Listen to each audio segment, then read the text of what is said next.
हरे कृष्ण। तो हम लोग दूसरा अध्याय पूर्ण कर चुके हैं और अभी हम तीसरे अध्याय की ओर बढ़ेंगे। तो बढ़ने से पहले एक छोटा सा रिकैप हम लेते हैं कि दूसरे अध्याय में हमने क्या क्या कवर किया है। दूसरे अध्याय का और तीसरे अध्याय का क्या कनेक्शन है वो आज हम संक्षिप्त में समझेंगे और एक 6 से 10 श्लोक तक हम कवर करने की कोशिश करेंगे। बहुत सुंदर ये अध्याय है, तीसरा तीसरा चौथा और पांचवा अध्याय। इसको कर्मयोग कहा जाता है।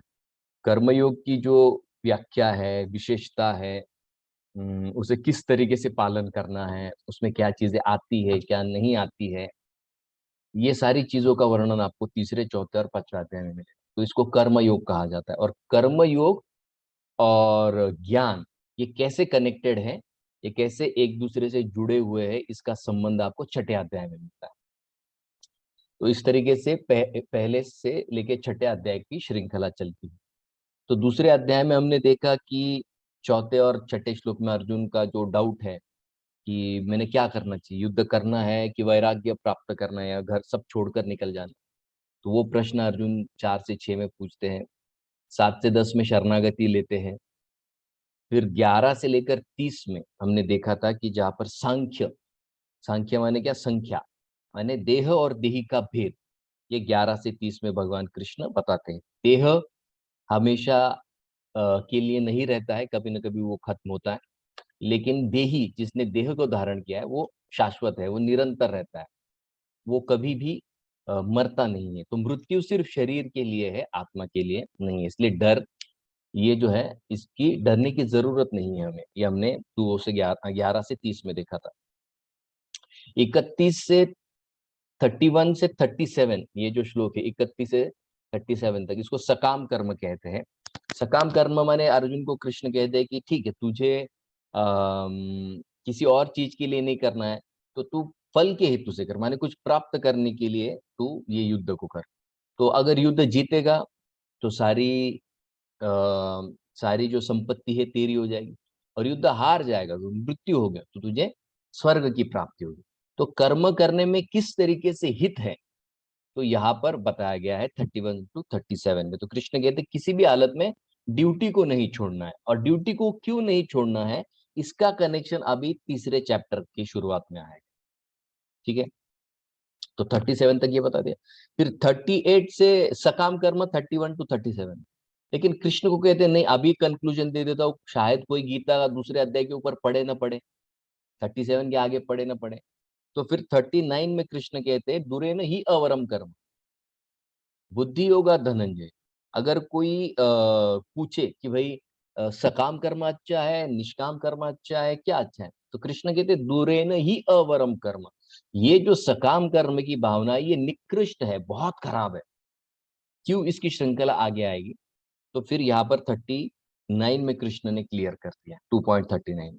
और फिर 40 में कृष्ण कहते हैं बुद्धि योग धनंजय, बुद्धि योग में तुम स्थापित हो जाओ, समता बुद्धि में तुम स्थापित हो जाओ। तो फिर 38 to 53 में भाई समता बुद्धि को प्राप्त करने के लिए क्या क्या जरूरत है। मान लीजिए आपके घर में अभी जैसे ब्रजेश्वरी माता जी ने आलू की सब्जी बनाई, भाई आलू की सब्जी बनाने के लिए क्या क्या लगता है, आलू लगता है, तेल लगता है, मिर्ची पाउडर लगती है, तो तब जाके आलू की सब्जी बनेगी ना।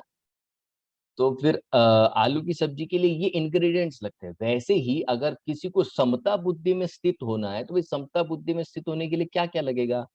तो 38 से 53 में ये सारी चीजें बताएगी। ये खास करके व्यवसायत्मिका बुद्धि है, जो फेमस श्लोक आप लोगों ने लर्न किया है। व्यवसायत्मिक होना, एक निश्चित दृढ़ता होना, ये दृढ़ता सबसे बड़ा गुण है किसी भी कर्मयोगी का। उसके बगैर वो कभी भी साधना में सिद्ध नहीं हो सकता। इस तरीके से उन्होंने बताया कि एक समता बुद्धि वाले योगी की योगी कैसे होता है। अब फिर वो पूछते हैं कि भाई ठीक है, ये समता बुद्धि आगे स्थित प्रज्ञ कहा जाएगा। फिर भाई स्थित प्रज्ञ समता बुद्धि वाले व्यक्ति के लक्षण बताओ। तो लक्षण को बताया गया है 54 to 72 में। इस तरीके से 72nd मतलब लास्ट जो श्लोक है उसमें, ठीक है, दूसरे अध्याय में साधक कहाँ से शुरू करेगा और कहाँ अंत करेगा, माने साधना भक्ति से लेकर भगवत धाम की प्राप्ति 72nd श्लोक में, ऐसा ब्राह्मी स्थिति पार्थ। ब्राह्मी स्थिति माने क्या, वो भगवान के धाम पहुंच जाता है। तो ये पूरा जो उसका फ्लो दिया गया है वो एक चैप्टर में पूरा कवर कर दिया है। इसलिए दूसरे चैप्टर को क्या कहा गया, ये कंक्लूसिव स्टडी है, गीता का सार है। इसमें सारांश में गीता पूरी दूसरे अध्याय में समझा दी गई है, इसलिए इसको कंटेंट्स ऑफ गीता समराइज, ये चैप्टर का टाइटल यहाँ पर प्रभुपाद जी देते हैं। ठीक है, तो ये हमारे दूसरे अध्याय का, लेकिन थोड़ा और इसको हम ठीक तरीके से देखते हैं। जैसे दूसरे अध्याय का जो एक मेन कंटेंट रहा है, जहां पर सकाम और निष्काम ये दो कर्म की व्याख्या की गई है, उसमें सबसे महत्वपूर्ण चीज होती है विवेक। विवेक क्या होता है? विवेक माने डिस्क्रिमिनेशन। अभी डिस्क्रिमिनेशन को हिंदी में कहेंगे कि भाई जैसे एक उदाहरण लेते हैं, पहले विवेक के बारे में समझते हैं, फिर उदाहरण से मैं आपको बताता हूँ। तो ये विवेक जो है बहुत जरूरी है। विवेक माने क्या? आप भेद कर सकते हो। एक बात होती है समझ, एक बात होती है अंडरस्टैंडिंग। आपको उदाहरण से समझाता हूं। विवेक का मतलब क्या है? जैसे दूसरे अध्याय में 11 से 30 में ये बताया गया, मैं शरीर नहीं हूं, मैं आत्मा हूं। ये खाली नॉलेज है, ये खाली ज्ञान है जो बुद्धि से आपको पता चल जाता है। लेकिन विवेक सूक्ष्म होता है। जैसे फूल है, फूल में खुशबू, ये सूक्ष्म रूप है। वैसे बुद्धि में ये ग्रॉस है, ये बुद्धि है, ये ग्रॉस है। लेकिन उसमें अंडरस्टैंडिंग जो है ये सटल है। जैसे फूल में खुशबू सटल है, सूक्ष्म है, वैसे बुद्धि में विवेक ये सूक्ष्म होता है। ठीक है, और जब विवेक जागृत होता है, तभी किसी व्यक्ति को इस भौतिक बंधन से निकलने की इच्छा उत्पन्न होती है। किसी को स्वर्ग में जाने की, तो किसी को वैकुंठ में जाने की इच्छा कब जागृत होती है? जब उसका विवेक पूरी तरह से विकसित हो जाता है या डेवलप्ड होता है। मान लीजिए कोई व्यक्ति धारावी में रहता है, अगर उसको मलाबार हिल का जीवन ही पता नहीं है, तो वो जिंदगी भर यही सोचेगा यही धारावी ही सब कुछ है। क्यों? क्योंकि उसके पास ज्ञान भी नहीं है, और ज्ञान न होने के कारण उसका विवेक भी प्रबल नहीं है, तो वो अपनी सारी जिंदगी वो धारावी में ही बिताएगा। तो इसके लिए 11 से 30, ये 2.11 से 30 का जो सेक्शन है, वो विवेक बुद्धि को डेवलप करने के लिए, विवेक को डेवलप करने के लिए, मतलब सूक्ष्मता समझना, डिस्क्रिमिनेशन के लिए, आप भेद कर सको इसके लिए। और भगवान ने उसको एकदम सिंपल शब्दों में समझाया है, बहुत एक कॉम्प्लिकेटेड शब्द नहीं बताए। क्यों? क्योंकि मानवीय देह ही वो देह है जहां पर कोई व्यक्ति भगवत प्राप्ति की लालसा कर सकता है। मुझे भगवान विट्ठल के धाम जाना है, मुझे भगवान कृष्ण के धाम जाना है, ये जो इच्छा है, ये सिर्फ मानवीय शरीर में ही उत्पन्न हो सकती है।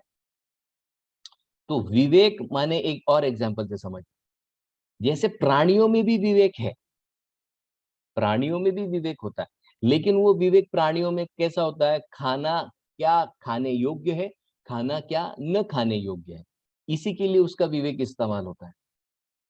वृक्ष और अन्य जो पेड़ पौधे हैं उनमें भी है, कहाँ छाव मिलती है, कहाँ जल्दी में बढ़ूंगा, कितना नीचे जाना पड़ेगा, प्रतिकूल क्या है, अनुकूल क्या है, ये सब समझते हैं, उतना ही समझते हैं जीवन जीने के लिए।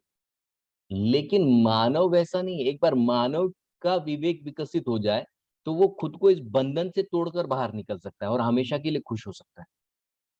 लेकिन पशु पक्षी विवेक का इस्तेमाल किसके लिए करते हैं? खाली उदर निर्वाह की। तो विवेक का मतलब क्या है? एबिलिटी टू डिस्क्रिमिनेट, समझ है, पूरी समझ जहां पर होती है उसको विवेक कहा जाता है। एक क्लियर अंडरस्टैंडिंग है, सही गलत क्यों है। बुद्धि से ये पता चलता है सही गलत है, लेकिन क्यों? जैसे कई बार कई लोग प्रश्न पूछते हैं, कांदा लहसुन क्यों नहीं खाना? एक जनरल क्वेश्चन है, सही क्वेश्चन है, वो गलत नहीं है वो प्रश्न। तो जब तक आपको क्यों नहीं पता है, आपका विवेक जागृत नहीं, इसका मतलब मैंने आपको जो है खाली पता है, समझ नहीं है।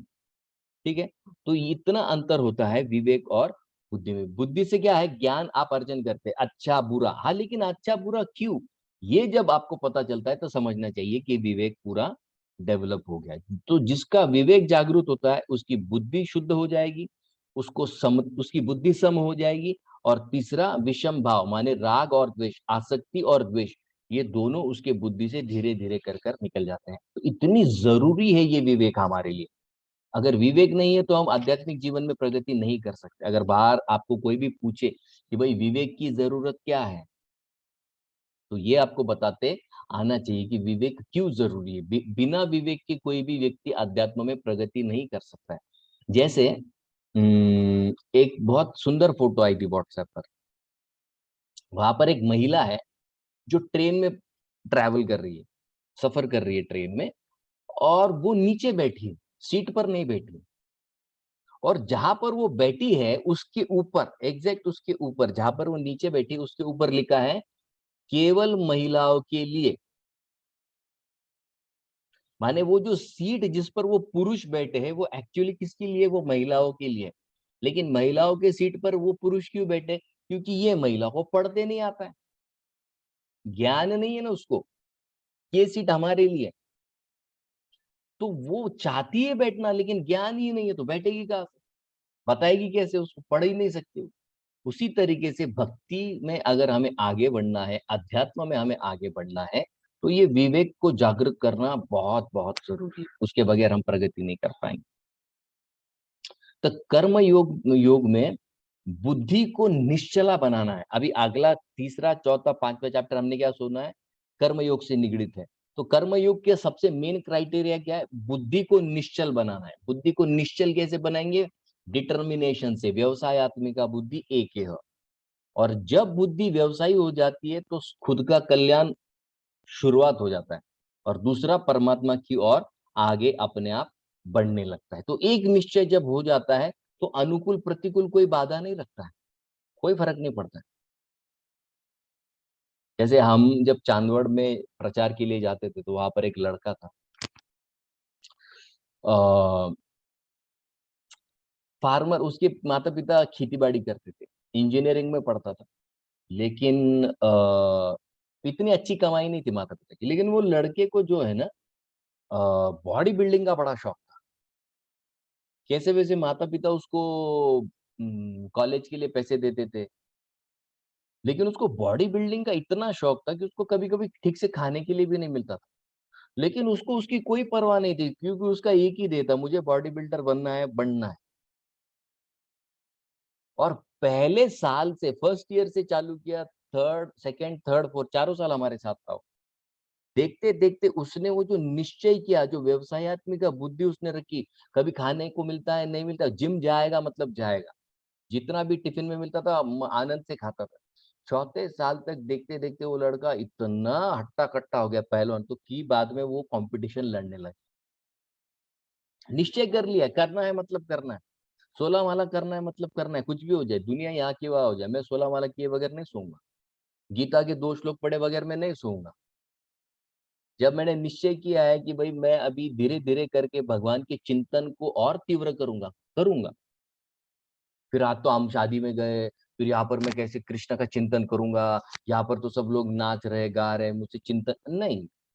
आपको हर चीज को क्या करना है, कृष्ण से जोड़ने की कला सीखनी है। वो निश्चय व्यवसायत्मिका बुद्धि से ही आता है। और जब बुद्धि व्यवसायत्मिका हो जाती है तो फिर सहज रीति से भगवान में मन लगने लगता है। तो इसके लिए अगर कोई आपको पूछे कि सत्संग का महत्व क्या है, तो हमको ये पता चाहिए कि सत्संग इसके लिए जरूरी है कि वो हमें हमारी समझ बढ़ाता है कि मैंने जीवन में किस चीज को महत्व देकर रखा है। मैंने संसार से जुड़ी चीज को महत्व दिया है कि संसार जिस व्यक्ति ने, जिस परमात्मा ने बनाया उसको मुझे महत्व देना है। जैसे पिछले सेटिंग में हमने देखा क्यों आज मुझे कोई चीज इतनी महत्व आकर्षक लगती है, क्योंकि हमने उसको उतना महत्व देकर रखा है। जैसे एक लड़की थी, काउंसलिंग के लिए आती है, तो उसकी माँ बता रही थी कि हमने उसको नया मोबाइल लेकर दिया, 15,000 का नया मोबाइल लेकर दिया। तो वो लड़की ने कहा मुझे ये मोबाइल नहीं चाहिए। तो उसकी माँ ने कहा क्यों भाई, नया मोबाइल है, हम थोड़ी ना सेकंड हैंड लेकर। बोले नहीं ये नहीं चाहिए हमको। बोले क्यों? बोले मुझे एप्पल का मोबाइल चाहिए। अब एप्पल का मोबाइल आता है 80 85 90,000 का। एप्पल ही क्यों चाहिए मुझे? क्योंकि मेरे मन में एप्पल के लिए बहुत ज्यादा महत्व है। एप्पल अगर नहीं रहेगा तो मेरा जीवन व्यर्थ है। ये उसकी समझ है। उसी तरीके से हमारी आसक्ति उस चीज को प्राप्त करने में होती है जिसको हमने ज्यादा महत्व देकर रखा है। तो कहाँ मुझे महत्व देना है, ये सत्संग सिखाता है। मुझे संसार को ज्यादा महत्व देना है कि संसार को बनाने वाले को ज्यादा महत्व देना, परमात्मा को। तो ये हमको यहाँ पर सीखना होता है, और कहाँ पर मेरा आकर्षण ज्यादा है वो निकाल कर मुझे किस तरीके से भगवान में निकालना है, डालना है, ये हमको सत्संग सिखाता है। तो कर्मयोग का सबसे बेसिक क्राइटेरिया क्या है, कब वो पूर्णत्व की ओर जाता है, जब उसमें निश्चयात्मिका बुद्धि हो और सहज रीति से हम कर्तव्य कर्म करने में जुड़ जाते हैं। ठीक है, तो ये 2.48 में, 47 और 48 में हमने देखा। क्योंकि 2.47 क्या है, कोई बता सकता है 2.47 क्या है? 2.47 कौन सा श्लोक है? आप में से कई लोगों ने उसको याद करके भी भेजा है। सुनील गायकर प्रभु। कर्मण्येवाधिकारस्ते। वाह वाह वाह, करेक्ट, कर्मण्येवाधिकार असते। अर्थ काय गौरी त्याचा? हरे कृष्णा. हा, अर्थ काय त्याचा, अधिकार असतेचा? कर्म करा, त्यातच तुमचा अधिकार आहे. कर्मफळावर तुम्ही अवलंबून राहू नका आणि बरोबर, अकर्मावर पण तुमची श्रद्धा नको बसायला. एकदम सुंदर, बरोबर, 3 मुद्दे त्याच्यात आहे। ओके, तो 2.47 में उन्होंने क्या बताया कि भाई तुम कर्म करो। ठीक है, अब अर्जुन के दिमाग में क्या है, कर्म करो कर्म करो, ठीक है, कृष्ण बता रहे। लेकिन जैसे ही 2.49 आता है, दूरेन ही अवरम कर्म, अर्जुन का तुरंत दिमाग चौंक जाता है। अरे, अवरम कर्म माने कर्म मत करो।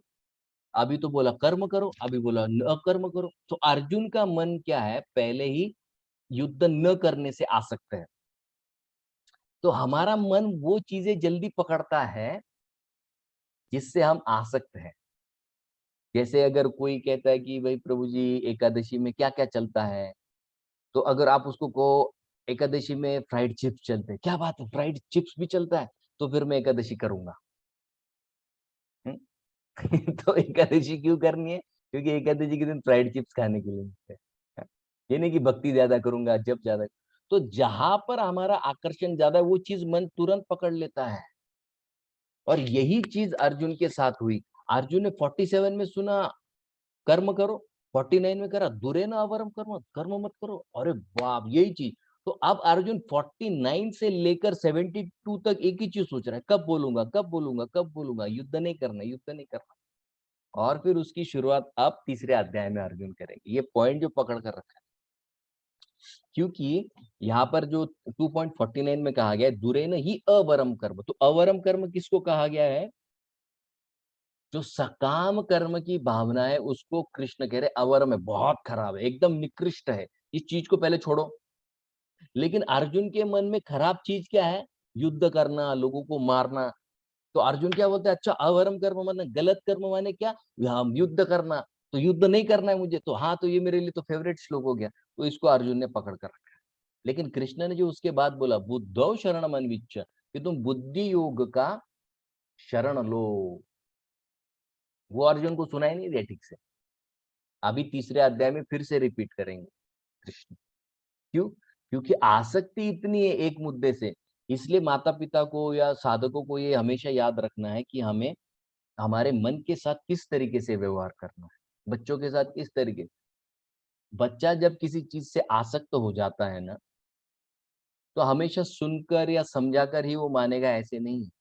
उसको लंबे प्रदीर्घ समय तक, 18वें अध्याय तक, 12वें अध्याय तक अर्जुन को बार बार वही चीज बताएंगे कृष्ण। 18वें अध्याय में फिर से रिकैप में बताएंगे। तब जाके 18वें अध्याय में कृष्ण अर्जुन को कहेंगे, तुझे येथे चेसी तथा कुरु, तुझे जो ठीक लगता है वो कर। दूसरे चैप्टर से लेके 18वें चैप्टर तक कृष्ण बता रहे बार बार बार बार बार बार।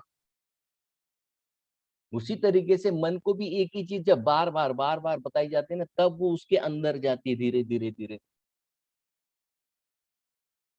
तो यहाँ पर रिपीटेशन का महत्व कृष्ण समझा रहे हैं कि अर्जुन इतना आसक्त है। तो बुद्धो शरण मनविच्च का मतलब क्या? कृष्ण कह रहे हैं कि तू समता बुद्धि की शरण ले। भाई क्यों लूं मैं? क्योंकि समता बुद्धि से काम करोगे तो न पाप लगेगा न पुण्य लगेगा। कितना आसान। अच्छा, तो अब अर्जुन को ये मुद्दा समझाने के लिए अभी हमारा जो अगला चैप्टर है वो शुरू होता है। क्योंकि अर्जुन क्या है ना, अर्जुन सबका मन कहीं ना कहीं बहुत आसक्त है। जैसे हमने देखा कि वो एक ही चीज को पकड़ लिया, 2.49 अवरम कर्म माने क्रिया बंद करो, क्रिया बंद करो। क्यों? क्रिया माने उसके मन में एक ही, युद्ध बंद करो माने पाप नहीं होगा और मेरे घर वाले भी बच जाएंगे।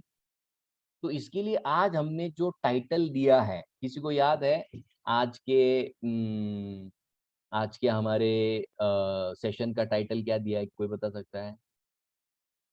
किसी को याद है? पढ़ा आपने? मैं हर चैप्टर को, हर सेक्शन को टाइटल देता हूँ।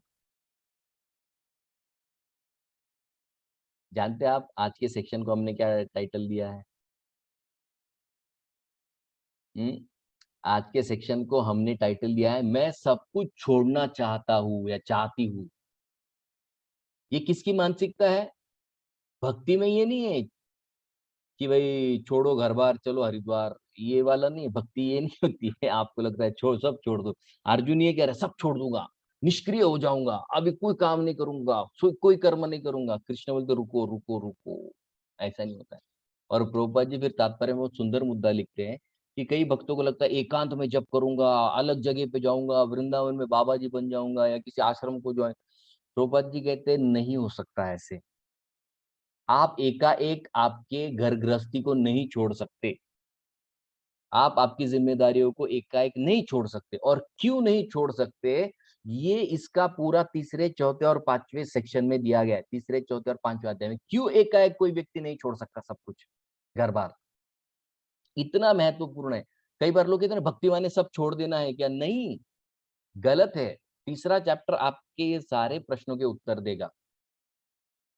अगर किसी को विरक्त होना है, घर गृहस्थी छोड़कर भगवत भक्ति में पूरी तरह से संलग्न होना है, उसकी प्लानिंग आज से करनी पड़ेगी। और वो प्लानिंग कैसी है, वो तीसरे चौथे पांचवें चैप्टर में बताई जाएगी आपको। तो भक्ति माने सब छोड़ना नहीं है, भक्ति माने सब कुछ कृष्ण के साथ जोड़ना है। इतना आसान है व्याख्या ये तीसरे चौथे अध्याय में।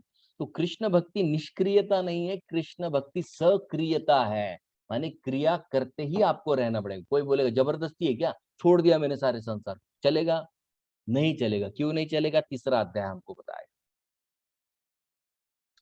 तो हमको जो यहाँ पर तीसरे चौथे अध्याय में जो समझना है, वो बहुत महत्वपूर्ण चीज है। तो आइए हम आज हमारे तीसरे अध्याय को शुरुआत करते हैं, जो हमको ये बात बताएगा कि एकाएक कोई व्यक्ति अपने जीवन में वैराग्य को धारण कर सकता है क्या? सारी जिम्मेदारियों को छोड़कर जा सकता है क्या भगवत भक्ति के लिए? तो ये आज हमारे तीसरे अध्याय की से हमको सीखना है। ठीक है, मैं मेरी स्क्रीन शेयर करता हूँ आपके साथ।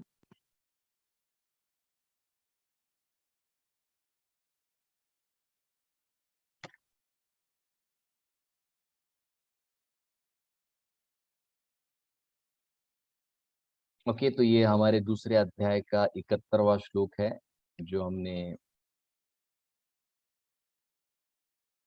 पिछली बार देखा था। अब हम तीसरे अध्याय की ओर बढ़ रहे हैं। ठीक है,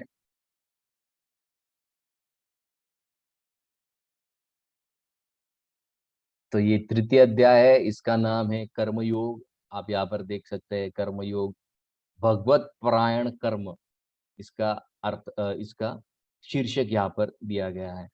ठीक है, अब ये जो श्लोक है बहुत इंपॉर्टेंट है। यहाँ पर अर्जुन अपने कंफ्यूजन को सामने रख रहा है। आपको मेरी स्क्रीन दिख रही है? अर्जुन यहाँ पर कह रहा है, क्या कह रहा है अर्जुन? जायसी चेत कर्मणस्ते मता बुद्धिर्जनार्दन तत्किं कर्मणि घोरे माम नियोजयसी केशव। अर्जुन ने कहा, हे जनार्दन, यदि आप सकाम कर्म की अपेक्षा बुद्धि योग को श्रेष्ठ समझते हो, तो फिर मुझे इस घोर कर्म में या घोर युद्ध में बलपूर्वक क्यों लगा रहे हो? तो यहाँ पर नियो जैसी माने क्या? अर्जुन कह रहे क्यों मुझे जबरदस्ती युद्ध करने के लिए कह रहे हो? अभी तो तुमने 2.47 में कहा कर्म करो, 49 में कहा कर्म से दूर रहो। मैं तो कर्म से दूर रहना चाहता हूं ना, तो फिर तुम क्यों मुझे जबरदस्ती, कृष्ण यहाँ पर कर्म करने के लिए जबरदस्ती कर रहे हो? तो अर्जुन के मन में क्या था? कर्म माने क्या? कर्म योग माने क्या? कर्म करना। और बुद्धि योग माने क्या? कर्म को छोड़ देना। अर्जुन के मन में क्या था, फिर से बताता हूं, कर्म योग माने क्या? कर्म करना। और बुद्धि योग माने क्या? कर्म को छोड़ देना। बुद्धि में किसका इस्तेमाल करना पड़ता है? बुद्धि का। बुद्धि के लिए पढ़ाई करनी पड़ेगी। पढ़ाई माने क्या? सब कुछ छोड़ दो और पढ़ाई करो, ज्ञान और वैराग्य को धारण करो, फिर सब खत्म। और क्यों? एक्शन बंद हो जाएगा तो ना तो पाप होगा ना तो पुण्य होगा।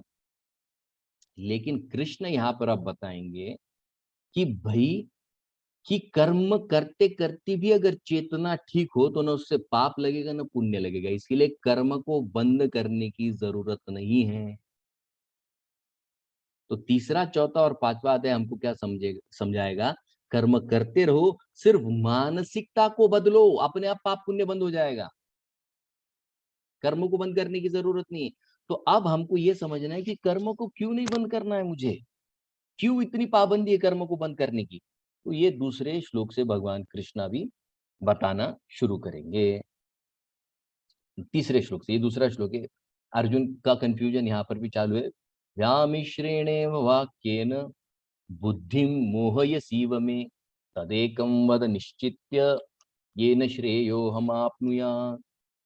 तो यहाँ पर वो कह रहे हैं, अर्जुन आपके दुविधा पूर्वक, दुविधा माने क्या? डुअल। एक तरह कह रहे हो कर्म चालू रखो, एक तरह कहते हो कर्म बंद करो। उपदेश से मेरी बुद्धि मोहित सी हो रही है, अतएव निश्चित पूर्वक ये साधन कहिए जिससे मेरा कल्याण हो। तो कृष्ण को अर्जुन कृष्ण को पूछ रहे हैं कि मैं कर्म योग करूं कि मैं बुद्धि योग करूं, दोनों में से मेरे लिए श्रेयस्कर क्या है, ये आप मुझे बताइए। तो यहाँ पर कृष्ण अर्जुन को ये सारी चीजें बता रहे हैं। अब ये तीसरे श्लोक से भगवान कृष्ण बोलना शुरू करते हैं। ठीक है, ये श्लोक आपके सामने है। श्री भगवान उवाच लोकेस्मिन् द्विविधा निष्ठा पुरा प्रोक्ता मया नघ ज्ञानयोगेन सांख्यानां कर्मयोगेन योगिना। यहाँ पर भगवान कृष्ण कह रहे हैं अर्जुन को, लोकेस्मिन, लोकेस्मिन माने क्या? इस जगत में, इस लोक में, अस्मिन है क्या? द्विविधा, दो प्रकार की निष्ठा।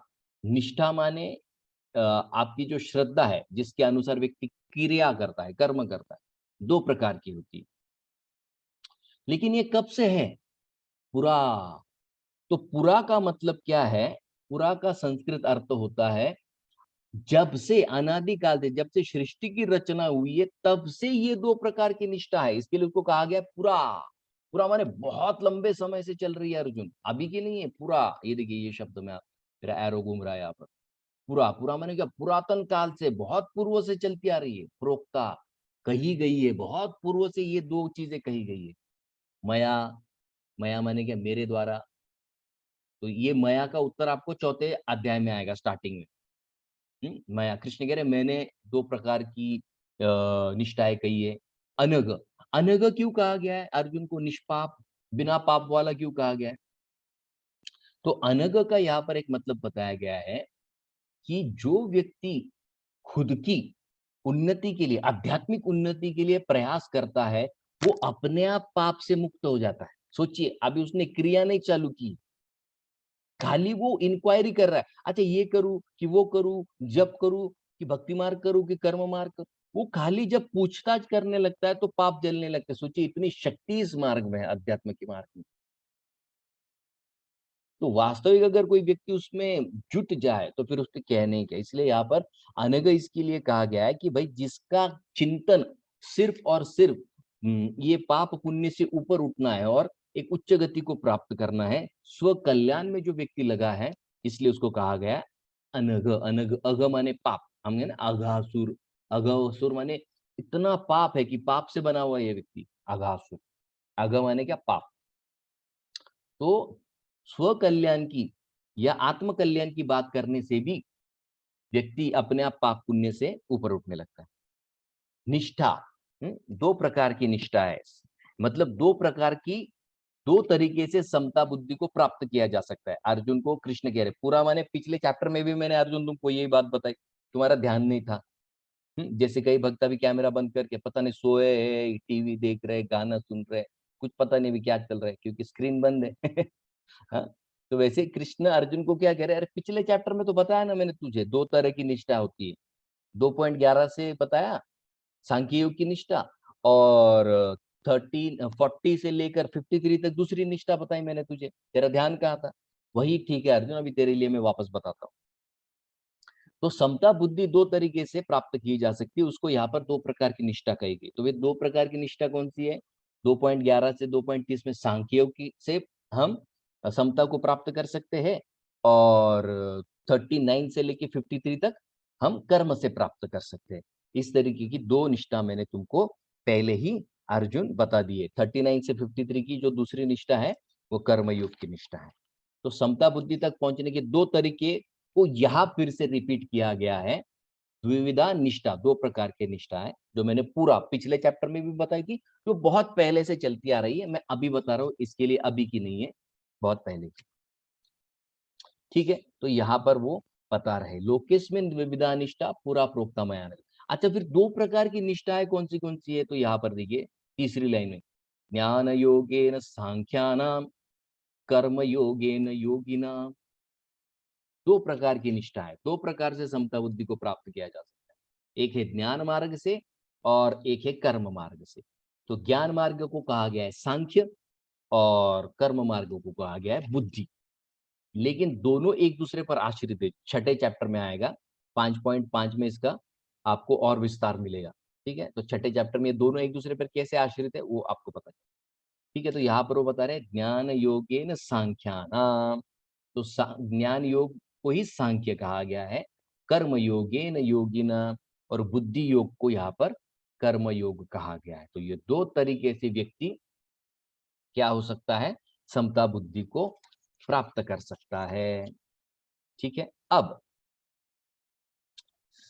कृष्ण ये बताना चाहते हैं कि भाई बंधन और मुक्ति ये एक्शन बेस्ड नहीं है, ये माइंडसेट बेस्ड है। पाप या पुण्य लगना ये क्रिया पर नहीं अवलंबन होता है, ये होता है मानसिकता पर। तो यहां पर जो दूसरी बात कृष्ण बता रहे हैं कि तुम कह रहे हो अर्जुन कि मैं सब छोड़ दूंगा तो मुझे पाप पुण्य नहीं लगेगा, मैं वैरागी हो जाऊंगा, सब कुछ छोड़ दूंगा। ठीक है, कर सकते हैं, लेकिन उसके लिए दो चीजें जरूरी है, ये लिख लीजिए आप, ये बहुत इंपॉर्टेंट पॉइंट है। कोई भी व्यक्ति अगर वैराग्य को धारण करना चाहता है तो दो चीजें बहुत जरूरी होती है। एक है उसके पास पूरा नॉलेज होना चाहिए, नॉलेज, और दूसरा है मन की शुद्धि। अब ये मन की शुद्धि इतना इंपॉर्टेंट सेक्शन है कि तीसरे अध्याय में इसको पूरा विस्तार से खोलकर बताएंगे कृष्ण। अभी अगले सिटिंग में हम आएंगे इस पर। इतना महत्वपूर्ण है, इतना महत्वपूर्ण है कि आज के सारे प्रॉब्लम ये शुद्धिकरण की प्रक्रिया से जुड़े हुए। फिर आपका एंजाइटी लीजिए, डिप्रेशन लीजिए, स्ट्रेस लीजिए, कोई भी आपका हेल्थ इश्यू है वो इसी के कारण आता है। ठीक है, तो रिनंसिएशन या वैराग्य के लिए ज्ञान और शुद्ध मन, ये दो चीजें बहुत जरूरी है। अगर ये नहीं है तो बहुत मुश्किल है आपके लिए। ठीक है, तो अब अर्जुन को यहाँ पर कह रहे हैं, तो अर्जुन के मन में प्रश्न आता है कि अब कोई व्यक्ति वैराग्य अगर ले तो दो चीजें हो सकती है, एक तो उसकी सारी इच्छाएं पूर्ण है, या उसकी कुछ इच्छाएं अधूरी रह चुकी है। दो तरीके के लोग हैं, इच्छाएं पूरी हो चुकी है इसके लिए वैराग्य लिया, इच्छाएं अधूरी है फिर भी वैराग्य ले ली। तो अगर मैं पूछूं कि भाई इन दोनों में से सबसे घातक कौन है, आप क्या उत्तर देंगे? जिसकी इच्छाएं पूरी है और उसने वैराग्य धारण किया, या अधूरी इच्छा होते हुए भी उसने वैराग्य को धारण कर लिया, कौन सा ज्यादा घातक है और कौन सा अच्छा है?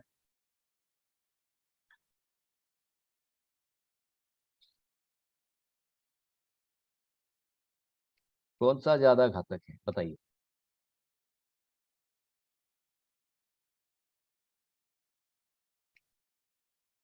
कौन सा ज्यादा घातक है बताइए? मैंने माइक खोल दिया आपका, आपका माइक बंद है माता जी। हरे कृष्ण। प्रभु जी, अधूरी है उसकी, वो घातक है। क्यों घातक है? वैराग्य क्योंकि तो ले उस लिया ना उसने। हाँ वैराग्य तो ले लिया उसने। हाँ, वैराग्य तो ले लिया है, लेकिन उसका अगर इच्छा है, बोलते ना जैसे हम कर्म करते हैं तो कर्म करते वक्त हमको उसका हमारा मानसिक ये होना चाहिए कि मानसिक में ये होना चाहिए कि हमको वो वैराग्य ले लिया है तो उसको वो अगर अधूरी इच्छा है तो उसकी तरफ वापस मुड़ना नहीं चाहिए ऐसे। ओके, तो वो बोल रहा है ना कि हम नहीं मुड़ेंगे, जैसे अर्जुन बोल रहा है मैं अभी जाऊंगा तो वापस नहीं आऊंगा, मैं एक्शन बंद कर दिया मतलब एक्शन बंद, टोटल बंद। तो क्यों नहीं करना चाहिए, इसका जो उत्तर है आपको तीसरे श्लोक में यहाँ पर बताया जा रहा है। क्योंकि जैसे देखिए यहाँ पर ये श्लोक में बताया जा रहा है क्यों नहीं इच्छाओं को आपने ये करना चाहिए, अचानक बंद करना चाहिए। क्योंकि इच्छाओं में एक वेग होता है, स्पीड होता है, आप समझ रहे हैं? इच्छाओं में एक स्पीड होती है। जैसे ध्रुव का उदाहरण लेते हैं, ध्रुव की इच्छा इतनी तेज थी, इतनी स्पीड में थी कि जब नारद मुनि उसके सामने आते तो नारद मुनि भी उसे समझा नहीं पाए। क्यों? क्योंकि इतना स्पीड है। अगर पंखा बहुत जोर से घूम रहा है, हाँ, पंखा बहुत जोर से घूम रहा है, अचानक लकड़ी डाल दी, क्या होगा? वो लकड़ी भी टूट जाएगी और पंखा भी टूट जाएगा। उसी तरीके से जब कोई साधक अचानक वैराग्य को, घूमती हुई इच्छाओं में अचानक वैराग्य की लकड़ी डाल देता है, वो साधक भी टूट जाता है और उसकी भक्ति की प्रक्रिया भी बंद हो जाती है। वेग है, इसके लिए वेग को धीरे धीरे धीरे कम करते जाना चाहिए। और जब वेग इतना कम हो जाए कि भाई मैं उसको हैंडल कर सकता हूं, तब फिर आप वैराग्य को धारण कर सकते हैं। ये इस श्लोक में बताया जा रहा है। तो फिर भाई मैं स्पीड को कैसे कम करूं पंखे के, मेरे जो इच्छाओं का जो पंखा इतनी तेजी से घूम रहा है, तो उसको मैं कैसे कम करूं? तो यहाँ पर उसका उत्तर दिया जा रहा है कि पंखे का स्पीड कम करना माने क्या? वो मन की तरह होता है पंखा। तो मन का स्पीड कब कम होगा? मन का स्पीड क्यों ज्यादा है बताइए मुझे। आज इतने इतने विचार आते, इतने, ऐसा कहा जाता है कि हर एक व्यक्ति के मन में दिन में कम से कम 40,000 से लेकर 50,000 तक विचार आते हैं। कितने? 40 से 50,000 विचार एक दिन में। अगर इतने मेरे विचारों की तेजी है, तो फिर कैसे मैं उसको बंद करूं? तो यहां पर बताया जा रहा है मन इतना तेजी से क्यों घूम रहा है? क्योंकि मन अशुद्ध है। बच्चों का मन में पढ़ाई में मन क्यों नहीं लगता? मन अशुद्ध है। पति पत्नी का रिलेशनशिप में मन क्यों नहीं लगता? मन अशुद्ध है। प्रोफेशनल लाइफ में क्यों सक्सेस नहीं है? मन अशुद्ध है। यही तो कह रहे हैं। तो फिर इसको शुद्ध कैसे किया जाए? नियत कर्मों को करते रहो। तो धीरे धीरे करते क्या होगा? पंखे का स्पीड कम हो जाएगा, पंखा आपके कंट्रोल में आ जाएगा, फिर आप घर छोड़ के भगवत भक्ति में अग्रसर हो सकते हो। तो यहाँ पर 3.4 से लेकर 3.16 तक कृष्ण कहेंगे प्री मैच्योर रिनंसिएशन अलाउड नहीं है। समय से पहले घर गृहस्थी को, नित्य कर्म को छोड़ना अलाउड नहीं है। क्यों? कारण क्या है? मन शुद्ध नहीं है। मन शुद्ध जब तक नहीं है, मन स्थिर नहीं होगा। जब तक मन स्थिर नहीं है, मन साधना में नहीं लगेगा। और जब तक साधना नहीं है, तो भगवान की प्राप्ति नहीं होगी। ये श्रृंखला यहाँ पर बताई जा रही है। तो आइए चौथे श्लोक की ओर बढ़ते, जहाँ पर हमको भगवान कृष्ण और विस्तार से ठीक तरीके से समझाएंगे कि किस तरीके से आप भगवत भक्ति के मार्ग में प्रगतिशील हो सकते हैं। तो ये 2 प्रकार की निष्ठा है, या 2 प्रकार से समता बुद्धि जैसे प्राप्त कर सकते हैं। तीसरे श्लोक में बताया गया है ज्ञान योगेन सांख्यानाम कर्म योगेन योगिना। ठीक है, अब यहाँ पर चौथा श्लोक है, बहुत इंपॉर्टेंट श्लोक है। इसको थोड़ा गौर से हम पढ़ने की कोशिश करेंगे। चौथा श्लोक आपके स्क्रीन के सामने। तो यहाँ पर चौथे श्लोक में अब कृष्ण ने तीसरे श्लोक में बता दिया कि भाई प्रीमैच्योर रिनंसिएशन में बिल्कुल सैंक्शन नहीं करता हूं। भाई क्यों नहीं करते आप? न कर्मणान अनारंभात नैष्कर्म्यम पुरुषोष्णुते न च संन्यासनादेव सिद्धिम समाधिगच्छति। तो यहाँ पर कृष्ण कह रहे हैं न कर्मणाम अनारंभात, केवल कर्म न करने से, नैष्कर्म्यम पुरुषोष्णुते, कोई भी व्यक्ति कर्म बंधन से मुक्त नहीं हो सकता। न च संन्यासनादेव, और न संन्यास लेने से सिद्धिम समधिगच्छति, कोई भी व्यक्ति कृतार्थ नहीं हो सकता, या सिद्धि को प्राप्त नहीं कर सकता, या सक्सेसफुल नहीं हो सकता। अच्छा ठीक है भाई, अब ये तो समझ गए, ये 3 चीजें आपने बता दी। न कर्मणाम अनारंभात नैष्कर्म्यम न च संन्यासनादेव, नहीं हो सकता। न कह रहे कृष्ण, पहले शब्द में भी न, दूसरे शब्द में भी न, और इधर भी नैष्कर्म्यम में न। नहीं छोड़ सकते कर्म, नहीं छोड़ सकते कर्म, नहीं छोड़ सकते कर्म। कर्म को बंद करना ये कोई सॉल्यूशन नहीं है अर्जुन तुम्हारे लिए। क्यों? क्योंकि अर्जुन के मन में क्या है, कर्म बंद करना मतलब पाप और पुण्य से ऊपर चले जाना। लेकिन यहाँ पर कृष्ण कह रहे हैं, कर्तव्य कर्मों को त्यागना ही इससे बड़ा पाप और कुछ नहीं है। आप स्टूडेंट है और स्टूडेंट की जिम्मेदारियों को पालन नहीं कर रहे, इससे बड़ा पाप आपके लिए कुछ नहीं। आप गृहस्थ है, माता पिता है, माता पिता की जिम्मेदारियों को ठीक से नहीं पालन कर रहे, इससे बड़ा पाप आपके लिए कुछ नहीं।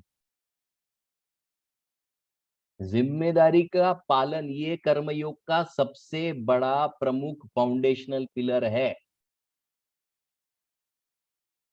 उसके बगैर कर्मयोग ही पूरा नहीं होगा। तो एक्शन बंद करने की तो कोई बात ही नहीं है, संन्यास की तो बात ही दूर है, छोड़ दो। संन्यास तभी है जब मन शुद्ध है, और जब मन शुद्ध होगा अच्छे अनुभव आएंगे। अच्छे अनुभव इतने आएंगे कि फिर आपको ऑटोमेटिक लगेगा कि भाई अब ये इस जीवन में कुछ नहीं रखा है, अब पूरा समय में भगवत भक्ति के लिए दे दूंगा। एक उदाहरण से समझते, बहुत इंपॉर्टेंट एग्जाम्पल है, ये भागवत के 11वें स्कंद में आता है। अब मैं जो उदाहरण दूंगा थोड़ा आश्चर्य मत कीजिएगा, आप बोलेंगे कैसा उदाहरण देते प्रभु जी आप, अच्छा उदाहरण दीजिए। समझ लीजिए, उदाहरण बहुत इंपॉर्टेंट है। ये एक पिंगला नाम की स्त्री है, 11वें स्कंद में इसका उदाहरण आता है। पिंगला ये वैश्य है। यहां पर जैसे सिद्धि और असिद्धि की बात की है, माने सक्सेस एंड फेलियर की बात की गई है। सिद्धिम, ये जहां शब्द आ रहा है ना, ये देखो मेरे स्क्रीन में जहां पर मैं एरो घुमा रहा हूं, सिद्धिम समाधिगच्छति। सिद्धि माने सक्सेस, सक्सेस जहां है, दूसरी ओर फेलियर है। ओके, अब कोई कह सकता है कि भाई सिद्धि असिद्धि में जब कोई व्यक्ति आता है तो उसका मन किस तरह से फंक्शन करता है, ये कब चेक होगा, जब आप रूटीन लाइफ में रहेंगे। उदाहरण से समझा दो, पिंगला का उदाहरण ले रहे हैं हम। पिंगला वैश्य है, उसकी सिद्धि ही सिद्धि हो रही है, माने सक्सेस ही सक्सेस मिल रहा था उसको। अलग अलग लोग आते थे, पैसे देते थे, कपड़े देते थे, उसके लिए गिफ्ट देते थे, खुश थी पिंगला। रोज नए नए लोग आते थे, उसके साथ संग करते थे, उसको पैसा देते थे, उसको सिद्धि हो रही थी, फ्लरिश हो रही थी। एक दिन क्या होता है, पिंगला के पास कोई भी कस्टमर नहीं आता। एक दिन नहीं आता, इतनी नाराज हो जाती, सुबह से लेकर शाम तक तो कोई उसके दरवाजे पर नहीं आता है। असिद्धि, टोटल फेलियर उसके प्रोफेशन का। कभी सक्सेस है, कभी फेलियर है, कभी सक्सेस है, कभी दोनों तरफ रिएक्शन दे रहे हैं। सक्सेस में एक अलग रिएक्शन, फेलियर है। मैं सक्सेस में और फेलियर में क्या रिएक्शन दे रहा हूं, ये कब पता चलेगा, जब मैं एक्शन कंटिन्यूस करता हूं, तब मैं जज कर सकता हूं। अच्छा, इसमें मैंने ऐसा रिएक्शन दिया, इसमें मैंने ऐसा रिएक्शन दिया, मेरी प्रगति हुई कि नहीं हुई, चेक करो। सिद्धि और असिद्धि में मैं कैसे बिहेव करता हूं, मैं आध्यात्मिक प्रगति कर रहा हूं कि नहीं, ये कब पता चले, जब आप एक्शन के फ्लो में रहते हो, क्रियाओं की श्रृंखलाओं में रहते हो। तो उस दिन जब पिंगला के घर कोई आता नहीं है, पिंगला हतबल होकर पूरी मायूस हो जाती है, टूट जाती है, दरवाजे पर बैठ जाती है। उस समय उसके घर पर एक व्यक्ति आते हैं और वो कहते हैं मुझे जगह मिलेगी यहाँ पर बैठने के लिए। तो वो आश्चर्यचकित हो जाती है। एक साधु उसके घर पर आते हैं, और वो साधु जो उसके घर पर आते हैं, वो बोलती कि अरे साधु घर पे आए, चलो कुछ सेवा हो जाएगी। तो सेवा के लिए उनको उनके उसका बड़ा बंगला होता है, तो बंगले के बाहर उनको जगह दे देती है, पानी देती थी और रोटी खाने के लिए देती थी। साधु की सेवा हो गई। अब साधु की सेवा हो गई, तो उस दिन रात में जब पिंगला सोने जाती है, तो अचानक पिंगला के हृदय में इतना वैराग्य उत्पन्न होता है, इतना वैराग्य उत्पन्न होता है कि दूसरे दिन सारा धन गरीबों में बांट देती है और 24 घंटा भगवत भक्ति में चली जाती है। एक समय सुबह ऐसा था, पूरी तरह से असिद्धि थी, लेकिन शाम को वो साधु कौन थे? वो दत्तात्रेय भगवान थे, भगवान दत्तात्रेय थे जो इतने बड़े विरक्त है। तो वो उनको कृपा देते कि भाई तेरे हृदय में वैराग्य उत्पन्न हो जाए, और जैसे ही वो आशीर्वाद देते, जो वो पानी देती है, जगह देती है, आशीर्वाद देते, उसके हृदय में ऐसा वैराग्य उत्पन्न होता है, दूसरा दिन सब कुछ वो त्याग कर देती है और भगवत चिंतन में लग जाती है। अनुभव आया ना उसको, साधु के संग से हृदय इतना शुद्ध हो गया, ऐसा तीव्र अनुभव आया, ऐसी तीव्र विरक्ति आई मन में, दूसरे दिन सब कुछ त्याग कर। जो मन सुबह अशांत था, वो साधना की, उसने क्या साधना की? साधु की सेवा की। उस साधु की सेवा से इतना तीव्र फल मिला, मन अपने आप शांत हो गया, दूसरे दिन इतना प्रसन्न हो गया, सब छोड़कर भगवत चिंतन में चली गई। तो ये बात हम कह रहे हैं, आपकी अनुभूति क्या हो रही है आपको अध्यात्म में? वो अनुभूति आपको संतुष्टि दे रही है? क्योंकि मन जब तक संतुष्ट नहीं, जप करते, कितने वक्त जप करते, सब जप करते, कितने लोगों को जप में बड़ा आनंद आता, हाँ हाँ हाँ क्या जप हुआ, वाह। हम वो जप में आधे इधर, आधे इधर, आधे आगे, आधे पीछे, 4 माला आगे, 4 माला पीछे, 4 माला साइड में, 4 हो गई 16 माला। कब खत्म हुआ पता ही नहीं, पता ही 16 माला खत्म। अरे कैसे भगवत प्राप्ति होगी उसमें? अनुभव क्या है आपके नाम का? वो नाम आपको अंदर से कुछ ताकत दे रहा है कि नहीं, कुछ अनुभव दे रहा है कि नहीं? हमको तो एक ही अनुभव चाहिए, 16 माला खत्म हो गई बस। मैं प्रभु जी मेरा मैसेज आया कि नहीं आपको? 16 माला डन। बस खत्म करो, ये बात खत्म करो, 16 माला। तो उसको अनुभूति हुई है, सिद्धि की, असिद्धि की, समता की अनुभूति हुई है। और जब वो समता में स्थित हो गई, तो फिर उसको वैराग्य धारण करने से कोई नहीं रोक पाया। तो यहाँ पर बता रहे हैं कि सिर्फ कर्म करने से वैराग्य नहीं आएगा, वो ज्ञान जब लेंगे और वो माइंडसेट में जब काम करेंगे, तो अपने आप व्यक्ति की वृद्धि होती है, मानसिक स्तर पर, बौद्धिक स्तर पर, वैराग्य के स्तर पर। और फिर एक बार वो जब प्रगतिशील हो जाता है, तो फिर उसे वैराग्य पूरी तरीके से धारण करने से कोई नहीं रोक सकता। तो ये मुद्दा यहाँ पर बताया जा रहा है कि भाई माइंडसेट ज्यादा इंपॉर्टेंट है, कामना रहित मन से किए गए कर्म ही आपको कोई फल नहीं देते। जैसे देखिए, माइंडसेट की ताकत का यहाँ पर उदाहरण दिया जा रहा है। मान लीजिए कोई गेहूं बाजरे के दाने आपके पास, वो गेहूं के दानों को आप क्या कीजिए, भून दीजिए, तवे पर सेक दीजिए उसको, और उसको जमीन में डालिए, उसकी शक्ति ही खत्म हो गई है, फल देने की शक्ति खत्म हो गई। उसी तरीके से जो कर्म हम कामना रहित करते हैं, बिना फल की इच्छा से करते हैं, वो फल देने की शक्ति उसमें खत्म हो जाती है। इतनी शक्ति माइंडसेट में है। हम यहाँ मानसिकता की बात कर रहे हैं, कर्म की बात तो हो ही रही, लेकिन मानसिकता में इतनी ताकत है कि वो फल देने की शक्ति को ही खत्म कर देता है कर्म की। उस जैसे अंकुरित होने की शक्ति नष्ट हो जाती है जब उसे अग्नि का संपर्क होता है, वैसे निष्काम कर्म की जहां पर मानसिकता है, वो अग्नि की तरह है। वो कर्म से पुण्य और पाप के फल जन्म करने की शक्ति को ही खो बैठता है, खत्म हो जाती है उसमें से। तो यहाँ पर फिर अभी प्रश्न आता है कि ये जो कामना है, या भोग लेने की जो इच्छा है, या सुख उपभोगने की जो इच्छा है, उसको कैसे बंद करेंगे? तो ये हमने पिछले अध्याय में भी देखा था कि जब हम दूसरों की सेवा करने में हमारी शक्ति को लगाते हैं, तो ये स्व की जो शक्ति है, माने मेरे लिए कुछ होना चाहिए, मेरे लिए सुख की उपभोग करने की इच्छा, वो अपने आप धीरे धीरे कम होगी। 2 तरीके की सेवा सबसे बड़ी कही गई है शास्त्र में। एक है दूसरों को ज्ञान देना, भगवत भक्ति का ज्ञान देना, और दूसरा है प्रसाद का वितरण करना। भगवत भक्ति का ज्ञान देने से बुद्धि शुद्ध हो जाएगी, प्रसाद खाने से मन शुद्ध हो जाएगा। ठीक है? तो जब कर्म खुद के लिए करते, तो उसमें की कामना बढ़ती है। कर्म जब दूसरों के लिए करते हैं, निष्काम भाव से करते हैं, तो उसमें फल देने की शक्ति ही खत्म हो जाती है। लेकिन इसका फाउंडेशन क्या है? कर्म की सिद्धि कब होगी? कर्म की सिद्धि तभी होती है जब अहंकार की भावना चली जाती है। तो मेन प्रॉब्लम क्या है? मेन प्रॉब्लम ये अहमता है, ये ममता है। ममता कौन सी? वो बैनर्जी वाली, आप लोगों को ममता बहन। ममता माने मम, मेरे लिए। अहम माने क्या, सब कुछ मेरे लिए, मैं करता हूं, मैं भोगता हूं। नहीं, ये अहमता ममता जब तक नहीं जाती, मैं करता हूं ये भाव जब तक नहीं जाता, कर्म बंधन खत्म होने वाला नहीं है।